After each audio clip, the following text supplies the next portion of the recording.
नैना, कहाँ हो? मैं किचन में हूँ मम्मी जी। जरा इधर आना बेटी, मुझे जरा कपड़े सुखाने हैं तो थोड़ी हेल्प कर दो जरा। अभी आई मम्मी जी। ये कहानी है नैना की, जिसकी नई नई शादी हुई थी। कमला जब अपने बेटे आशीष के लिए नैना को देखने गई थी तो पहली नजर में ही नैना आशीष और कमला दोनों को भा गई थी। वो इतनी सुंदर जो थी, साथ ही बहुत संस्कारी लड़की थी। शादी को अभी 3 दिन ही हुए थे और नैना ने घर का सारा काम संभाल लिया था। फिर एक शाम, माँ मैं आ गया। आजा आजा, जल्दी से हाथ मुंह धो ले, मैं तेरे लिए चाय पकौड़े बनाकर लाती हूँ। मम्मी जी आप क्यों बनाएंगी, मैं बनाकर लाती हूँ ना। अरे कोई बात नहीं, तू सुबह से काम कर रही है, थोड़ा आराम कर ले, मैं बना देती हूँ। और आप तो हमेशा से काम कर रही हैं मम्मी जी, अब आप आराम करो, मैं हूँ ना। इतना कहकर नैना किचन में चली गई और पकौड़ों की तैयारी करने लगी। उसे काम करता देख कमला और आशीष मुस्कुरा दिए। हमारे तो भाग खुल गए आशीष बेटा, जो इतनी सुंदर और संस्कारी बहू मिली है हमें। हाँ माँ, नैना लाखों में एक है। ऐसी सुंदर लड़की तू नहीं ढूंढ पाता अपने लिए, जैसी मैं ढूंढ कर लाई हूँ, बिल्कुल राजकुमारी लगती है। कमला की बात सुनकर आशीष शर्मा गया और उधर किचन में खड़ी नैना भी मुस्कुरा दी। सब कुछ ठीक चल रहा था। फिर एक दिन, सुनिए ना, वो उस दिन जो मॉल में आपने फोटो खींची थी वो दिखा तो दो। अरे भाई तुम बहुत सुंदर लग रही थी उस दिन, अब खुश? हाँ हाँ वो मुझे पता है, पर फोटो तो दिखाओ। अच्छा बाबा दिखाता हूँ, ये लो तुम खुद देख लो, मैं जरा वॉशरूम होकर आता हूँ। आशीष ने अपने मोबाइल का लॉक खोला और बाथरूम चला गया। नैना ने आशीष के फोन की गैलरी खोली और फोटोज देखने लगी। उसकी फोटोज वाकई बहुत अच्छी आई थी। उसने आशीष को वहीं से आवाज लगाई, जल्दी आओ ना, देखो मैं कितनी सुंदर लग रही हूँ। हाँ हाँ पता है, राजकुमारी लग रही हो, अब खुश? मॉल की फोटोज देखने के बाद नैना स्वाइप करती रही और फिर अचानक वो बेहोश होने लगी। उसकी आंखों के सामने अंधेरा छाने लगा, उसे अजीब अजीब चीजें दिखाई देने लगी और फिर उसने एक लड़की को देखा जिसे किसी ने देखते ही देखते तलवार से मौत के घाट उतार दिया। नैना घबराकर चीख पड़ी और बेहोश होकर जमीन पर गिर पड़ी। उसकी चीख सुनकर कमला और आशीष दौड़कर उसके पास आए और फिर उसे डॉक्टर के पास ले गए। देखिए डरने की जरूरत नहीं है, हल्की खरोंच है बस। पर मेरी बहू को हुआ क्या है डॉक्टर? ऐसा लगता है कि कोई सदमा लगा है इन्हें, बाकी चिंता करने की कोई जरूरत नहीं है। आशीष और कमला को कुछ समझ नहीं आ रहा था। फिर थोड़ी देर बाद नैना को होश आ गया। तू ठीक तो है ना मेरी बच्ची, तुझे हुआ क्या था? मैं ठीक हूँ माँ जी, पता नहीं क्या हो गया, मैं तो इनके फोन में फोटोज देख रही थी और फिर पता नहीं क्या हुआ, मुझे कुछ। कोई बात नहीं, तुम सारा दिन काम करती रहती हो इसलिए चक्कर आ गया होगा, थोड़ा आराम करोगी तो सब ठीक हो जाएगा। ये मसला इतना मामूली नहीं था। इस बात को पूरा हफ्ता गुजर गया और फिर एक दिन। सुनो नैना, तुम्हारी तबीयत तो ठीक है ना? हाँ एकदम बढ़िया, बताइए। वो दरअसल नया साल आ रहा है ना, तो मैं सोच रहा था पार्टी रख लूं। तुम बोलो, सबको बुला लूं क्या? हाँ हाँ क्यों नहीं। इतना कहकर आशीष अपना फोन वहीं छोड़कर बाहर चला गया। तभी उसका फोन देखकर नैना को याद आया, जब वो बेहोश हुई थी तब वो आशीष का फोन देख रही थी। उसने हिम्मत करके आशीष का फोन उठाया और फिर से वही फोटोज देखने लगी। तभी एक फोटो को देखते ही उसकी आंखें पीली पड़ने लगी। उस फोटो में आशीष अपने बॉस केसी के साथ खड़ा हुआ था और उस फोटो को देखते ही नैना की आंखें बंद हो गई और फिर उसने देखा, दुष्ट सपेरे, तू चाहे मेरी जान ही क्यों न ले ले, पर मैं तुझे ये नागमणि हरगिज नहीं दूंगी। जान तो तेरी जाएगी ही, साथ ही ये मणि भी हासिल करके रहेगा कालीचरण। यही नैना का सच था। 25 साल पहले नैना एक इच्छाधारी नागिन थी। उसके पास नागमणि की शक्ति थी, पर सपेरा कालीचरण उसे मणि और उसकी ताकत छीनना चाहता था। उस दिन कालीचरण और नैना में भयंकर युद्ध हुआ था, पर कालीचरण की सिद्ध अंगूठी की वजह से नैना के सारे वार बेकार जा रहे थे। फिर कालीचरण ने उसे मार डाला, लेकिन फिर भी वो नागमणि हासिल नहीं कर पाया। नैना ने फिर जन्म लिया, लेकिन उसे ये सब कुछ याद नहीं था। जबकि कालीचरण ने अपनी काली शक्तियों के दम पर खूब पैसा कमाया और एक बड़ी कंपनी खोल ली, जिसमें नैना का पति आशीष काम करता था। उस दिन नैना केसी यानी कालीचरण के आने का इंतजार करने लगी और फिर। ओह, तो ये है नैना? मैं हूँ नैना, आपने तो मुझे फौरन पहचान लिया। हाँ भाई, ये आशीष सारा दिन तुम्हारी ही बातें करता रहता है, सो मैंने तुम्हें पहचान लिया। नया साल मुबारक हो नैना। जी आपको भी सर, हैप्पी न्यू ईयर। सभी लोग हॉल में बैठकर बातें करने लगे। तभी नैना ने देखा आज भी कालीचरण की उंगली में वही अंगूठी चमक रही थी। वो किचन में गई और ट्रे में सबके लिए चाय लेकर आई, पर उसने ट्रे एक हाथ में पकड़ रखा था और दूसरे हाथ में खुखरी छुपा रखी थी। जैसे कालीचरण ने अंगूठी वाले हाथ से चाय का कप पकड़ा, नैना ने कालीचरण की कलाई पर खुखरी दे मारी, जिससे उसका हाथ कलाई से कटकर जमीन पर गिर पड़ा।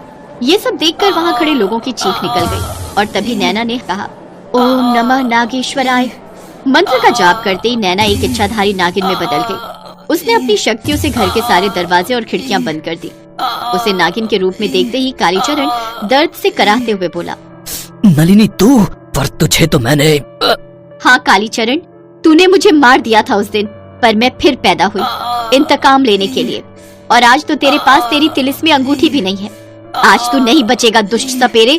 नैना के इतना कहते ही कालीचरण का भेष भी बदल गया और वो एक सपेरे में बदल गया। दोनों के बीच फिर लड़ाई शुरू हो गई। बाकी सारे लोग ये मंजर देखकर जहाँ जगह मिली वहीं छिप गए। तभी नैना ने आंखें बंद की और एक मंत्र का जाप किया। जब नैना ने आंखें खोली तो उसकी आंखें नीली हो गई थी। उसकी आंखों में नागमणि चमक रही थी। तभी उसकी आंखों से आग निकली और उस आग से कालीचरण जलकर राख हो गया और वो राख हमेशा के लिए हवा के साथ उड़ गई। दूसरी तरफ नैना भी बेहोश हो गई थी। और फिर कुछ घंटों के बाद, मुझे माफ कर दीजिए, मैंने आपके नए साल का जश्न बर्बाद कर दिया। नहीं, ऐसा मत बोलो नैना, हमने सब सुन लिया था और तुमने तो एक दुष्ट को उसके किए की सजा दी है। नए साल पर मुझे मेरी नई नैना मिली है, नीली आंखों वाली नैना, जो पहले से भी ज्यादा खूबसूरत और हिम्मत वाली है। हमें नहीं चाहिए कोई बहन वहन, हम 7 भाई बहुत खुश हैं। अपने बड़े बेटे की बात सुनकर जानकी हंस पड़ी। मुझे कब से एक बेटी चाहिए थी। बेटा तुम अभी ऐसा बोल रहे हो, लेकिन एक बार घर में बहन आ जाएगी ना, तो उसके बिना नहीं रह पाओगे। हाँ, अच्छा नाम क्या रखोगे अपनी बहन का? टीना रखेंगे। टीना नाम मुझे बहुत पसंद है। अरे वाह, तुमने तो सोच रखा है। मेरा प्यारा बेटा। जानकी को हमेशा से एक बेटी चाहिए थी। उसी आशा में उसके 7 बेटे हो गए और इस बार गर्भवती होने के 1 महीने बाद उसका पति हार्ट अटैक से मर गया। जानकी के 7 बेटे उसकी देखभाल करने लगे। ऐसे ही 8 महीने बीत गए और एक दिन जानकी के पेट में दर्द शुरू हुआ। आह, आह, आह, लगता है मेरी डिलीवरी होने वाली है, मुझे अस्पताल ले चलो, मुझे अस्पताल ले चलो। उसके 7 बेटे उसे लेकर अस्पताल की ओर भागने लगे। घर से अस्पताल जाने के लिए एक जंगल से गुजरना पड़ता था और जंगल के इस पार कोई गाड़ी भी नहीं आती थी। जानकी का बड़ा बेटा श्याम माँ को गोद में उठाकर अस्पताल की ओर भाग रहा था। वो लोग जंगल में आ गए थे और तभी किसी चीज से टकराकर श्याम गिर गया। जानकी भी गिर पड़ी, लेकिन जानकी एक बड़ी सी नागिन के ऊपर गिरी। नागिन ने गुस्से में आकर जानकी के पेट पर काट लिया और वो नागिन वहाँ से भाग गई। उसने मुझे काट लिया, बहुत दर्द हो रहा है। बेटा, मेरी होने वाली बच्ची को बचा लो। श्याम जानकी को गोद में उठाकर फिर से दौड़ने लगा। कुछ देर बाद वो लोग अस्पताल पहुंच गए। अस्पताल पहुंचने के बाद जानकी ने एक बेटी को जन्म दिया, लेकिन वो खुद जिंदा नहीं बच पाई। नागिन के जहर की वजह से उसकी मौत हो गई। श्याम ने अपनी बहन को गोद में लिया और देखा उसकी आंखें नीले रंग की हैं। डॉक्टर साहब, इसकी आंखें हमारी तरह क्यों नहीं है? बेटा, यहाँ बहुत कम बच्चों की आंखें नीली होती हैं। ये तो भगवान ने दिया है। वैसे नीली आंखों में बहुत खूबसूरत लग रही है तुम्हारी बहन। हाँ वो तो है, इसका नाम टीना है। अपनी माँ की मृत्यु से 7 भाई जैसे अंदर से टूट गए, लेकिन उन्हें अपनी बहन का ख्याल रखना था, इसीलिए 7 काम धंधा ढूंढने लगे। श्याम के भाई मोहित ने कहा, भैया हमें बहन का ख्याल रखना है, यही माँ की आखिरी इच्छा थी। हाँ मोहित, वो तो है, बहन को पाकर मैं बहुत खुश हूँ, लेकिन कभी कभी टीना अजीबोगरीब हरकत करती है, सांपों जैसी आवाज निकालती है। माँ को सांप ने काटा था, इसीलिए आप वैसा सोच रहे हैं। आपको गलतफहमी हुई है भैया, आप इसके बारे में मत सोचिए। श्याम, मोहित और मानव ने काम धंधा ढूंढ लिया। बाकी 4 लड़के अभी काम धंधा करने के लिए बहुत छोटे थे। घर की जिम्मेदारी तीनों भाइयों के ऊपर ही आ गई। समय बीतता गया और टीना बड़ी होने लगी और उसी उम्र में वो रसोई का सारा काम संभालने लगी। लेकिन एक दिन अजीबोगरीब घटना हुई। टीना शाम को अपने भाइयों के लिए खाना बना रही थी। तभी मोहित ने देखा एक बड़ी सी नागिन दरवाजे से रसोई में घुस रही है। अरे वो देखो, कितनी बड़ी है वो, रसोई में घुस रही है। उसे देखकर सभी चौंक गए। रसोई में तो टीना खाना बना रही है, चलो उसे बचाना पड़ेगा। वो लोग दौड़कर रसोई में गए, लेकिन वहाँ जाकर वो लोग जैसे बेबस हो गए। उनके हाथ पैर और बोलने की क्षमता जैसे रुक गई। उन लोगों ने देखा वो नागिन टीना के सामने अपना फन फैलाए बैठी है और टीना उस नागिन की आंखों में देख रही है, जैसे कि दोनों के बीच में कोई बातचीत हो रही हो। कुछ देर ऐसे रहने के बाद वो नागिन खिड़की से बाहर चली गई। बहन, तुम्हें चोट तो नहीं लगी? नहीं भैया, मुझे कुछ नहीं हुआ। लेकिन इतनी देर वो नागिन यहाँ क्या कर रही थी? पता नहीं, जैसे कि वो मुझसे बात करने की कोशिश कर रही थी, जैसे कि वो मुझे बोल रही थी कि मैं उसी की बेटी हूँ। ये बकवास है, ये तेरा सपना है टीना, एक नागिन बात कैसे कर सकती है? पता नहीं भैया, मुझे कुछ नहीं पता।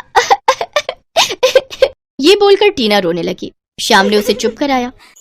टीना सो गई। तब श्याम ने सभी से कहा, मुझे पहले से ही शक था, हमारी बहन के साथ सांपों का कुछ लेना देना है, नहीं तो उसकी आंखें नीली क्यों होंगी? अब मुझे भी ऐसे ही लग रहा है भैया, नागिन ने माँ को पेट पर ही काटा था। क्या इसीलिए टीना इच्छाधारी नागिन बनकर पैदा हुई है? ये सब क्या बकवास कर रहे हो आप दोनों? भैया, इच्छाधारी नागिन कुछ होती है क्या? मैं तो नहीं मानता। इस दुनिया में ऐसी बहुत सी चीजें हैं मानव, जिनके बारे में हमें कोई आइडिया भी नहीं है, लेकिन मैं और कुछ सोच रहा हूँ। अगर टीना इच्छाधारी नागिन हुई तो हमें संभल कर रहना होगा, कभी भी हमारे घर पर हमला हो सकता है। ये लालची इंसान पैसों के लिए कुछ भी कर सकते हैं। बातचीत करने के बाद सभी सो गए। तभी अचानक से टीना जग गई, लेकिन वो अपने होश में नहीं थी। वो बिस्तर से उठ गई और अचानक से एक नागिन में बदल गई। वो खिड़की से बाहर चली गई। जंगल में इधर उधर भटकने के बाद वो उस नागिन के पास चली आई। नागिन ने उसे गले से लगा लिया। बेटी, मेरी बेटी, मैं तेरी माँ हूँ। टीना कुछ कह नहीं पाई। कुछ देर बाद वो घर वापस आने लगी। तभी जंगल में एक सपेरा घूम रहा था। सपेरे ने टीना को देख लिया और पीछा करते हुए उसके घर तक आ गया। सपेरे ने देखा कि टीना खिड़की से कमरे में घुस गई और इंसान के रूप में आकर सो गई। आज तो मजा ही आ गया। इसे बेचकर बहुत पैसा मिलेगा। मैं कल इसे बंदी बनाने आऊंगा। श्याम का शक सच होने वाला था। उनके घर पर हमला होने वाला था। सुबह शाम मोहन और मानव काम पर चले गए। बाकी 4 भाई इधर उधर भटकने लगे। टीना घर में अकेले काम करने लगी। तभी वहाँ वो सपेरा चला आया। आज तुझे मैं कैद करके रहूंगा। उस सपेरे ने टीना को एक बक्से में कैद कर लिया। छोड़ दो मुझे, छोड़ दो, छोड़ दो। टीना चिल्लाने लगी। वो सपेरा भागने ही वाला था, लेकिन तभी वहाँ श्याम और बाकी के 6 भी आ गए। दुष्ट सपेरे, छोड़ दे मेरी बहन को। तेरी बहन इच्छाधारी नागिन है। हट जा मेरे सामने से, नहीं तो जादुई शक्ति से तुम सभी को मार डालूंगा। सपेरा भागने लगा। सातों भाई बस बेबस होकर देखने लगे। टीना रोती रही और तभी वहाँ वो नागिन आ गई। रुक जा दुष्ट सपेरे, तेरी मौत मेरे हाथों लिखी है। ये बोलकर नागिन ने सपेरे को डस लिया। सपेरा मर गया। टीना को मुक्ति मिल गई। नागिन कौन हो तुम? मैं हूँ बेटा। ये बोलकर नागिन इंसान के रूप में आई। वो जानकी बन गई। माँ, आप कैसे? नागिन के डसने की वजह से मेरी मृत्यु हुई थी, इसीलिए मरने के बाद मेरी आत्मा उसी नागिन के अंदर चली गई और मैं इच्छाधारी नागिन बन गई। माँ, अब से आप हमारे साथ रहोगी ना? हाँ बेटी, अब से हम सब एक साथ रहेंगे। सभी एक साथ रहने लगे। सातों भाइयों ने अपनी इच्छाधारी नागिन बहन और इच्छाधारी नागिन माँ को अपना लिया और शांति से जिंदगी बिताने लगे।